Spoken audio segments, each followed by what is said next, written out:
The United States Surgeon General made a statement that stopped a lot of people in their tracks.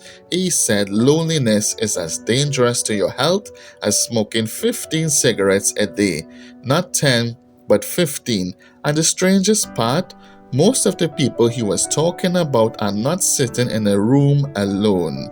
They have friends, they have family, some are in relationships, but they still feel it.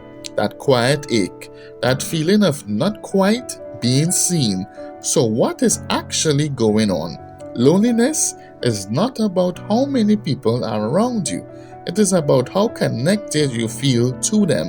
And those are two very different things.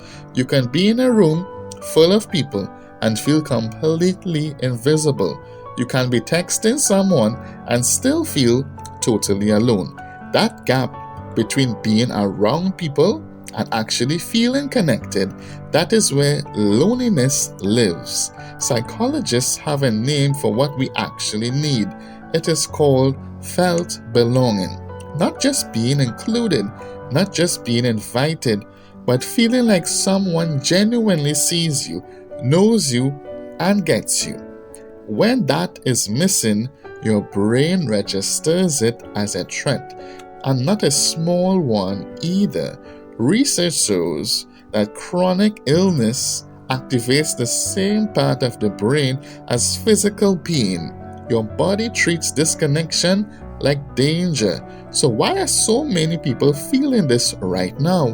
Part of it goes back to how we were wired as children. Early in life, you develop what psychologists call an attachment style. Basically, your brain learns what to expect from relationships. If the people around you were warm and consistent, you learned that connection is safe. If they were distant, unpredictable, or emotionally unavailable, you learned something else. You would have learned to expect disconnection, and that expectation follows you into friendships, into relationships, into how you show up with people.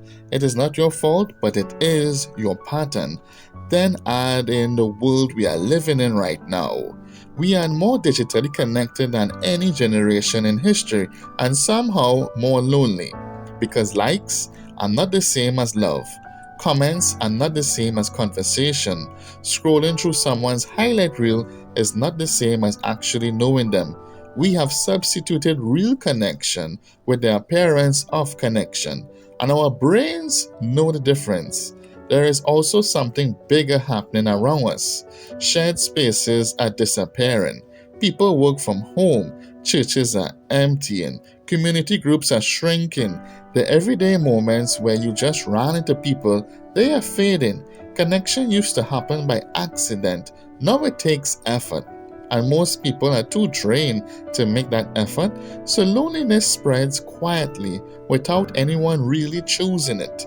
Now, here is what you can actually do about it. First, stop waiting for deep connection before you show up. Small interactions matter more than you think. A real conversation with a barista, a genuine check-in with a colleague, these micro moments of connection add up. Research backs this. Second, go analog.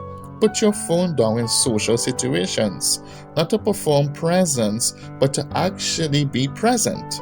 Your nervous system responds to eye contact, tone of voice, and physical proximity in ways your screen never can. Third, be honest with at least one person. Not everyone, just one. Tell them something real, something you would normally keep to yourself. Vulnerability is the fastest route to felt connection. It feels risky.